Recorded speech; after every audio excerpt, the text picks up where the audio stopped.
Assalamualaikum warahmatullahi wabarakatuh. Kita berjumpa kembali di pertemuan 7 dari Mobile Programming. Ya, agak salah judul aja, nggak apa-apa. Nah, hari ini kita akan membahas mengenai arsitektur daripada Android sendiri. Kita akan membahas dalamannya. Yang jelas, di dalam Android sendiri memiliki banyak bagian seperti Linux kernel, hardware abstraction layer, Android runtime, native C++, Java API framework, dan sistem APPS. Ini yang standarnya. Dan ini adalah yang paling bawah untuk lapisannya. Nah, kita mulai dulu yang paling bawah. Linux kernel di sini yang dimaksudkan adalah fondasi dasar daripada Androidnya, yang dia dimana mengandalkan kernel milik Linux.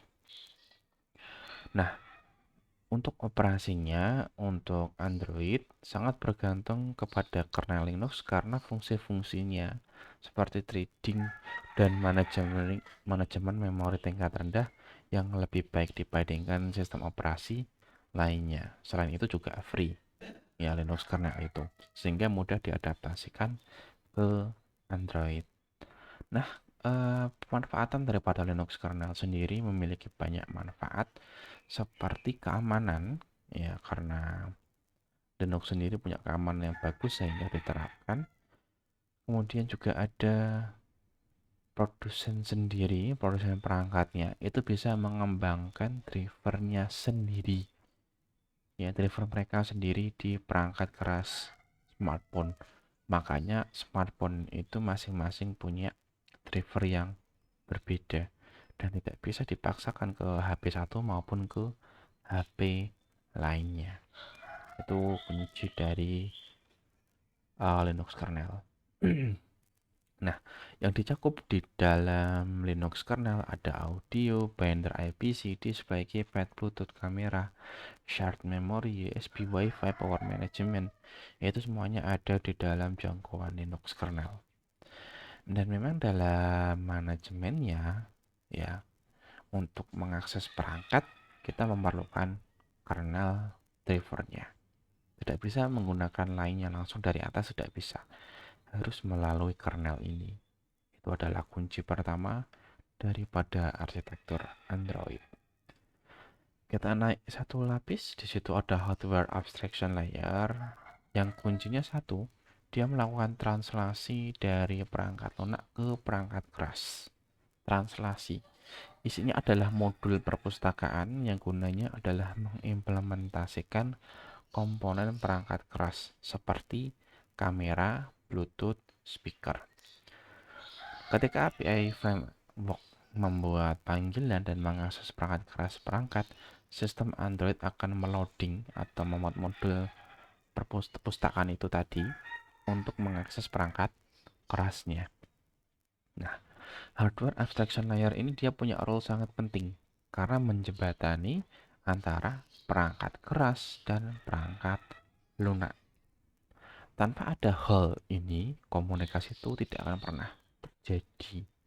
Makanya di dalam hal itu ini isinya adalah library pustaka translasi, audio nanti masuk mic sama speaker, Bluetooth ke Bluetooth, kamera ke kamera, sensor nanti bisa ke sensor fingerprint, sensor iris ya kayak dan banyak lagi. Jadi banyak sekali fungsi dari masing-masing halnya. Ya, fungsinya sebagai translasi. Kemudian naik lagi ada Android runtime yang gunanya adalah melakukan eksekusi aplikasi. Dan Android runtime ini dia dipengaruhi oleh versi yang dipasang di sistem. Sebagai contoh, kalau kita install Android Lollipop, maka API-nya lebih punya level 21. Kalau kita install yang lebih baru, maka secara otomatis API levelnya juga ikut lebih tinggi. Itu adalah Android ART. Nah, ART ditulis menjalankan beberapa mesin virtual karena memiliki basic dengan Java pada perangkat dengan memori rendah ketika mengeksekusi file text. format bytecode khusus Android yang memiliki jejak footprint minimal. Yang artinya apa? Android Runtime mengeksekusi file-file yang ada, bukan file ya, aplikasi yang ada di sistem itu berupa dalam format teks karena ukurannya lebih kecil dan minimal. Itu Android Runtime. Kemudian ada library khusus C++. Di sini dia menyediakan sebuah library khusus ya yang punya fungsi khusus seperti WebKit, OpenMax Audio, OpenMax AL gitu audio, ada libc, ada Media Framework, ada OpenGL. Semua ini yang berkaitan dengan perangkat keras ya, salah satunya WebKit untuk rendering browser yang pastinya butuh GPU, OpenMax AL untuk rendering suara pasti butuh speaker ya, libc itu khusus library khusus untuk bahasa C++-nya ya, core-nya. Kemudian ada OpenGL untuk kalian main game. Grafiknya itu juga butuh bahasa C++ dengan GPU. Jadi native C++ ini dibutuhkan Android untuk mengakses perangkat secara langsung dengan bahasa C++ ya, bukan dengan Java ya. Kemudian naik lagi ada framework ya, meskipun ada aneh kita nyebutnya dengan Java, tapi memang itu Java ya. Isinya adalah framework yang digunakan untuk membuat aplikasi. Dipakai untuk membuat aplikasi. Ada activity, ada location, package, authentication, dan lain-lain. Ya, itu yang kalian praktikkan itu mengakses framework ini. Kemudian naik lagi ada sistem APPS yang dimana isinya adalah aplikasi-aplikasi standar yang dia dibawa bersama dengan sistem operasi. Nah, itu adalah hierarki daripada Android sendiri. Sangat simpel memang, tapi berkat dengan struktur yang sederhana itu, kita dapat membuat aplikasi Android dengan lebih mudah. Ya, termasuk menjalankan juga ya. Nah, selain dari arsitektur sendiri, kita akan juga membahas mengenai bahasa Kotlin. Ini bahasa yang akan dijadikan baku oleh Google sesuai dengan versinya. Jadi kalau Androidmu versi baru dia sudah memakai bahasa Kotlin lagi, tidak pakai Java lagi. Yang dia punya keistimewaan yang pasti adalah kompatibel dengan Java, jadi cross platform, mau manggil kode Java itu bisa, ya. Dia punya tipe non nullable dan nullable, ya.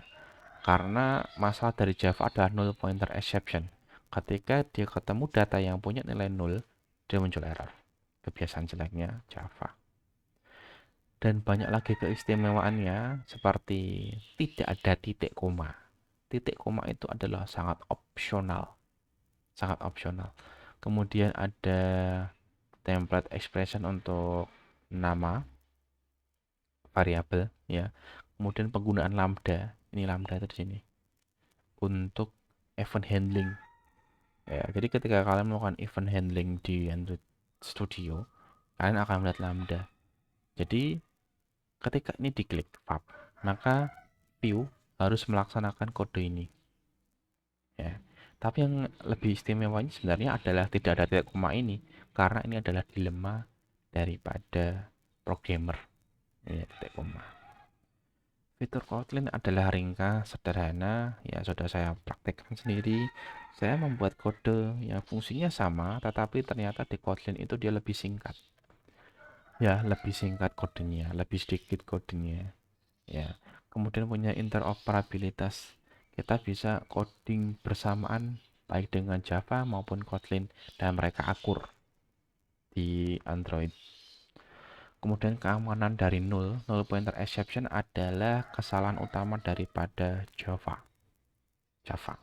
Makanya di Kotlin dikembangkan kembali yang dia bisa melakukan null handling yang lebih baik dibandingkan Java. Kalau Java ketemu null dia akan divonis error, selesai. Tapi kalau di Kotlin itu bisa dicegah. Ya, jangan dierrorkan saja, tapi bisa dilakukan sesuatu. Ya. Kemudian tidak ada row type, itu permasalahan daripada kompatibilitas ke belakang. Itu adalah Kotlin-nya. Ini adalah contoh untuk inisialisasi database ya.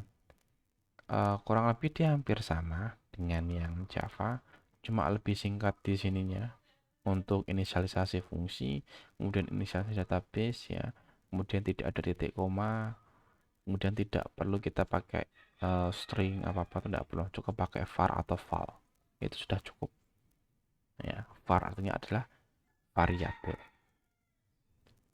Kemudian ada Xamarin Android, ia berbasiskan C# atau Fortran Shop milik Microsoft ya, yang dia dimana dapat dikembangkan untuk berbagai macam platform dari iOS, Android, Windows dengan .NET.